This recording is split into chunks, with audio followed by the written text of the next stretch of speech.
I was a 10-year-old and lived in a small coastal town in Newfoundland that was littered with large forests.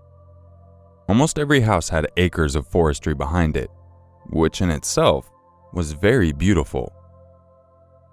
As I am now 21 and live in a bustling city in Alberta, I do find myself missing this setting in my old backyard every once in a while, but it's usually accompanied by the unsettling memory that I'm about to recount. By the time I was in grade 4, I was already trusted to be home by myself as my mother went out to visit my grandmother and aunt, who literally lived a few minutes down the road from us. I was happy to have such a privilege. I was an only child, and my father worked in another province months at a time, so I was very lucky to have this opportunity. It usually meant late night movies and video gaming, and on the odd night, exploring the forests. This night, I was exploring said woods. I usually never went too far in, usually up to a large rock formation I liked to climb and look around through the trees in all directions. The house was always in sight, so I never felt scared or frightened about being there. It felt like my own private place that I could enjoy. As I was scaling the rocks to sit in my usual spot, I suddenly started hearing a sound from further in, a sound that wasn't natural at all. Crying, faint crying. It sounded like a child, maybe an infant, crying relentlessly. I was more puzzled than scared, since crying was the last thing I would expect to hear in the forest. I must have listened for a good few minutes, convinced my ears were playing tricks on me, but it was in fact crying. In my mind, I imagined it was a young girl that somehow wandered too far into the forest and needed help. I considered going back to the house and calling my mother to help, but then I worried that the girl would wander further in beyond earshot. I decided to try to locate the sound myself.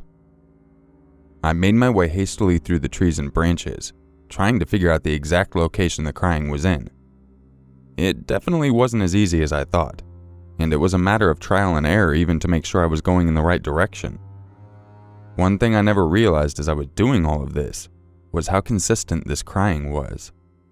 No pauses, no words of any kind, just non-stop sobbing and wailing that had no end. What I did notice was the closer I got to the sound, the more metallic it sounded to me. I eventually reached a small clearing that had only a few small trees and bushes, and nothing else. I had never gone this far in before, so this was the first time I had seen it. When I made my way in, it didn't take me long to find out the source of the sound. A gray tape recorder, one of the biggest I had ever seen, was peeking out of one of the bushes, and the crying was coming out of the speakers. This really disturbed me, as I had went all this way expecting to find a real person, but it was only a tape recorder. As I was about to shut it off, I heard another sound coming from just outside the clearing on the opposite side. It sounded like steady footsteps, advancing in my direction. It only took seeing a tall, shadowy figure coming my way to send me running. Fortunately, by some miracle, I recognized my way back by identifying rocks and trees I identified as landmarks. Looking back, this probably saved my life. I never looked back, and I didn't try listening to see if the person was following me. I just kept telling myself to make it home, and nothing else. I had to get home. Once I saw the large rock formation, it didn't take me long to know the rest of the way without needing to survey my surroundings. I was out of the forest in record time, and immediately ran into my house, locking the door and shutting all of the lights off as I went to my bedroom. I didn't want this person to know where I lived, or I would really be done for. After shutting the curtains of my window, I peeked out through them as discreetly as I could to see if whoever was out there had actually managed to keep up with me. I didn't see anyone, but I stayed in that window for a good hour, waiting for someone to emerge out of the forest shadows. But nothing ever did. After that, I went straight to bed. I never did tell my mother about what happened on that night, and I also was never able to go back into that forest again.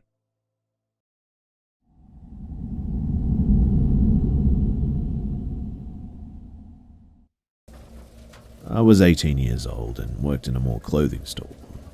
I usually worked the night shift, which meant leaving the store between 9 or 9:30 p.m. None of us really thought anything about calling out good night and walking out to our cars alone. Usually the parking lot was full of all the other workers leaving at the same time anyway. But on this particular night, I was in a great mood. I'd had a good evening at work and was going to meet up with my boyfriend when I got home, so I was just smiling and thinking to myself as I walked. When I got to the curb in front of the mall exit door to check for oncoming cars before I crossed over to where my car was parked, and it wasn't that far away, maybe 10 spaces from the front, I glanced up to verify where my car was, and I caught the eyes of a man sitting in his truck. He was wearing a cowboy hat pulled down lower over his eyes as though trying to conceal his face, but he was staring intently right at me. Of that much I was sure. I literally froze in place. I've never felt fear like I did in that moment. I snapped out of my trance though, and I ran as fast as I could past his truck into my car, which was only a few spaces away. This was before key fobs, so I needed my keys to unlock the door. I always made fun of scary movies when the girl ran and sort of dropped the keys trying to get in, but it really does happen that way sometimes. I was shaking so badly that I couldn't even get the key in the door, and then I dropped the damn things. But seconds later I was sitting in the car and shaking so badly that I just had to sit there a moment or two before I could drive off. He hadn't chased me, he didn't leave, but he did continue to just sit there. Later in the evening, after I had finally calmed down, I felt like an idiot, thinking that I must have gotten scared by somebody's husband picking up his wife after work or something.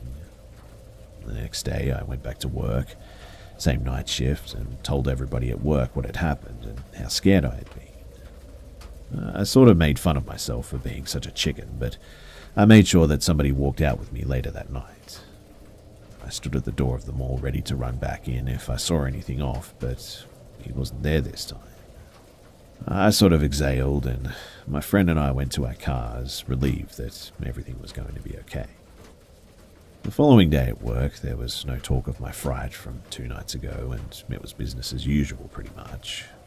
About halfway into my shift, the manager walked up to me and said that she actually needed to speak with me. She turned around and walked up to the cop that I had not noticed was in the store now.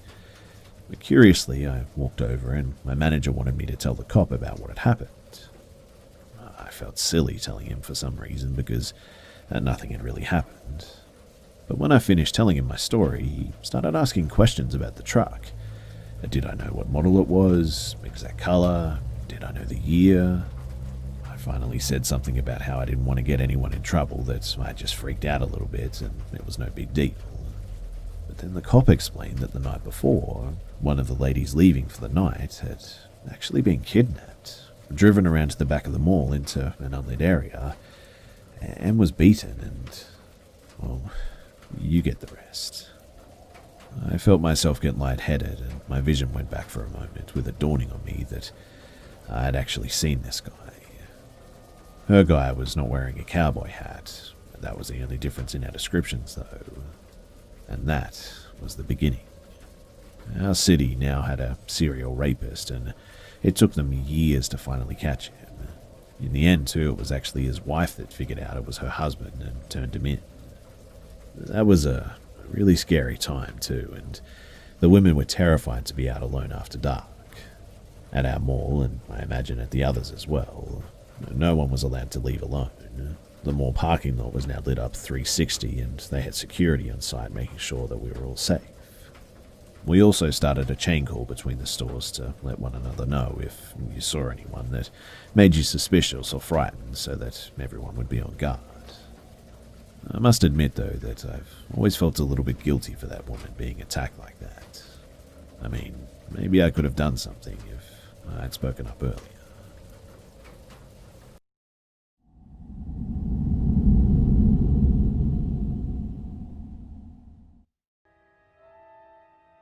The next report is by I Should Be Locked Up. I'm writing this report a good 8 years after it took place, so some of the details are a little hazy. However, of all the drug-induced experiences that I've ever had, this one in particular stands out in my memory. In order to give the reader a feel for the situation, I will first briefly discuss the state of my life at the time. When I was in my late teens, I was a little excessive when it came to the consumption of chemical substances. I put myself through a lot of dodgy situations. I met some of the most fucked up, dangerous people I've ever met. Unfortunately, the lack of education, coupled with illogical laws that surround this aspect of modern society, allowed an essentially law-abiding yet inquisitive teenager the ability to obtain cheap and powerful mind-altering substances at an age when one lacks the stability and confidence needed to deal with the subjective effects of drug use. When I was 15, I got into acid, as well as to a lesser extent mushrooms, which was great. I had some fun times. However, supplies of acid suddenly dried up. What was a young person to do?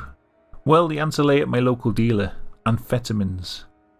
They'd always been available, but I wasn't interested before.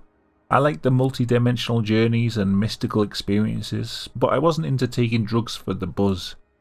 I started taking speed all the time, every other day for a period of about 6 months. Me and a group of friends would simply neck or snort loads of the stuff and sit around talking like maniacs.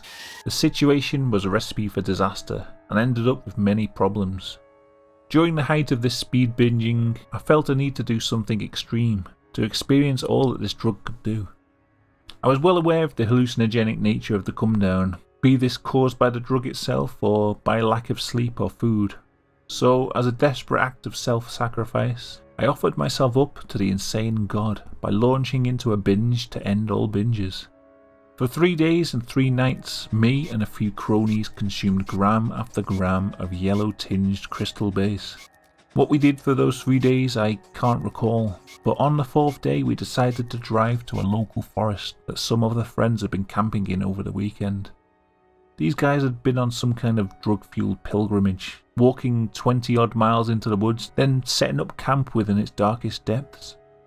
So the scene was set. My plan was to stop taking speed the night we got into the woods, and then let the effects of 4 days of binging take effect and see what happened.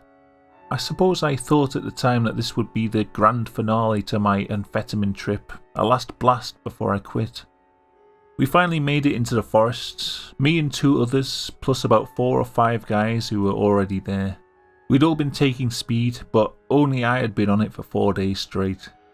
The night passed and we joked and laughed around the campfire. We got real stoned and took the last of the speed. I remember everyone talking about a multicoloured bubble that had enveloped our group, cutting us off from the outside world. At first light I was starting to feel kind of unstable, like being in some kind of eerie waking dream. I felt the urge to walk, to explore the beautiful area that we were in, that had until this point been shrouded in darkness. So I went off, my only intention being to gather my bearings.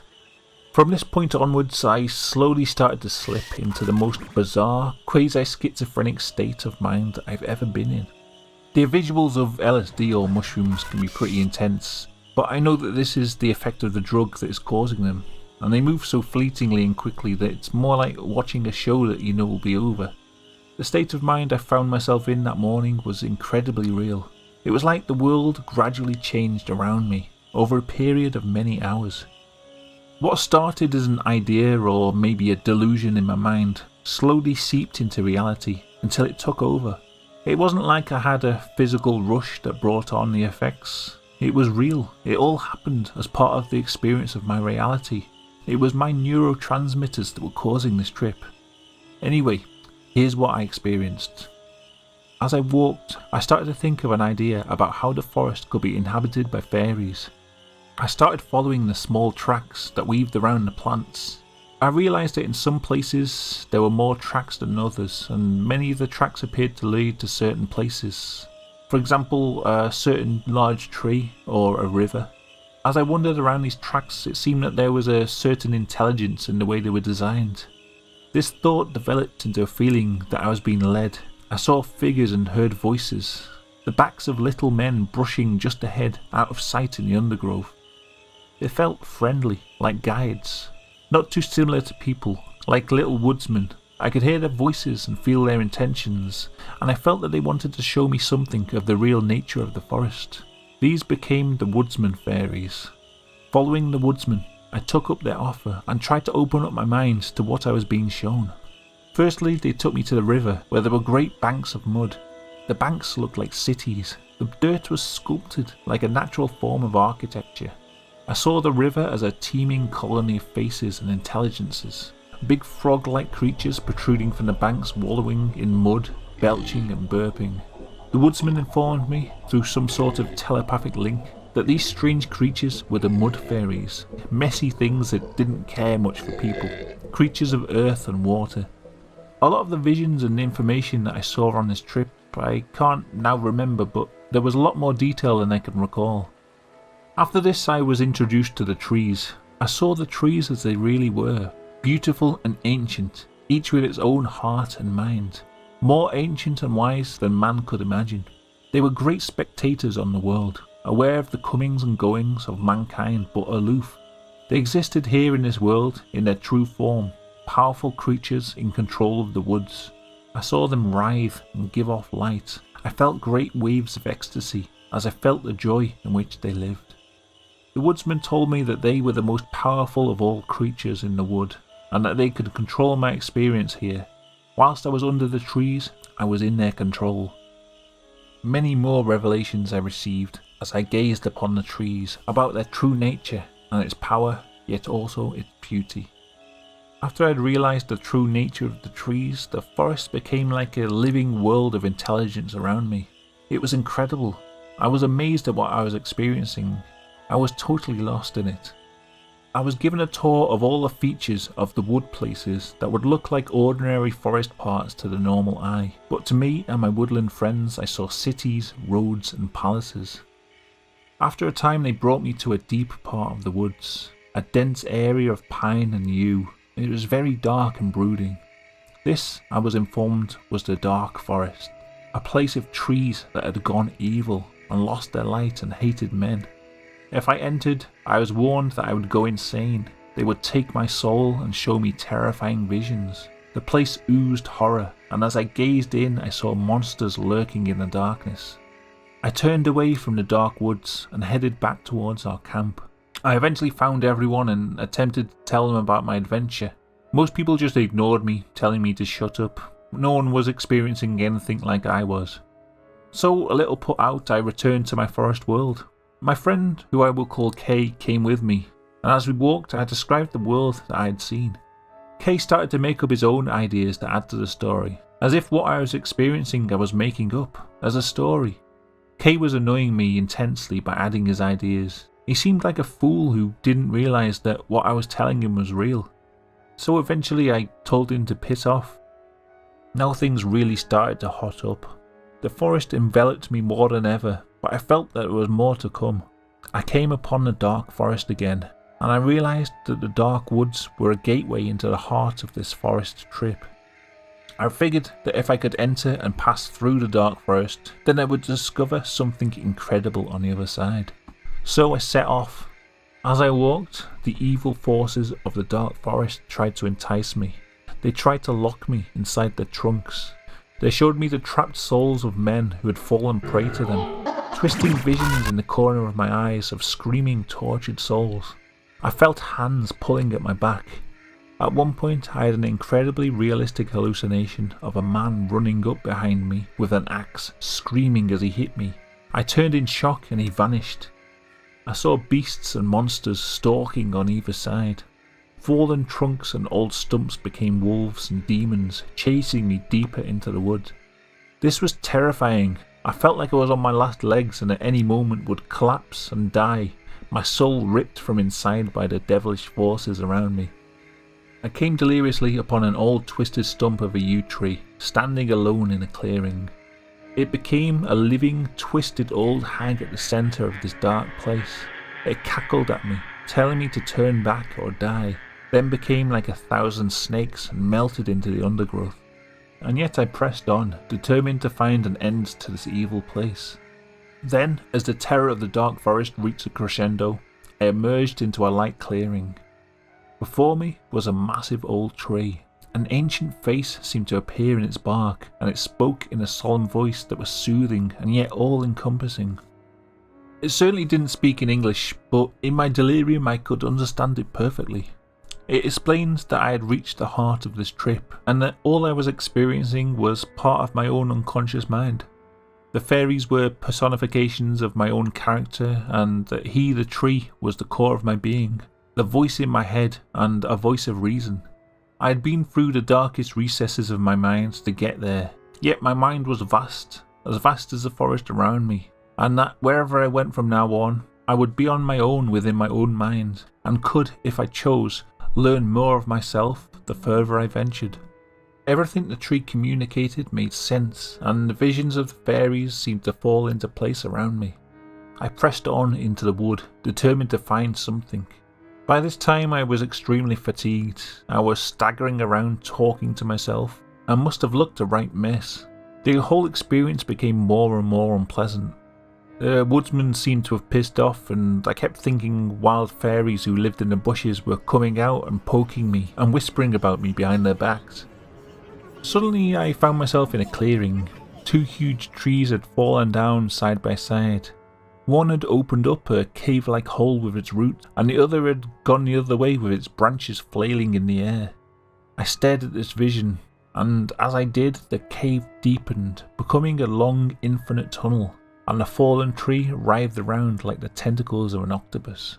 I almost dropped to my knees with an overwhelming sensation I had found something meaningful, the dark cave and the octopus.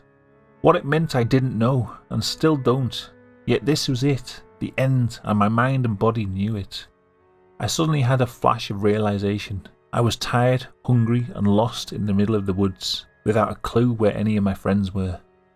I panicked a bit, but managed to find the edge of the forest, which I left, and felt much better for it. The outside seemed far saner than the forest. After a while I bumped into my friends. It was about 10 AM, and I had been lost in the woods for about 4 to 5 hours. I tried to explain what I had been through, but still couldn't quite believe it myself. Was it me, or was it the drugs? Had I just had an eye-opening revelation into the true nature of the forest, or was I suffering the classic speed-induced psychosis? Long after my experience, I read about shamanism and similar cultural phenomenon, and discovered that such trance experiences are not uncommon after long periods of sleep deprivation or starvation. Unfortunately, we lack the experts, and so my story remains just that, a story.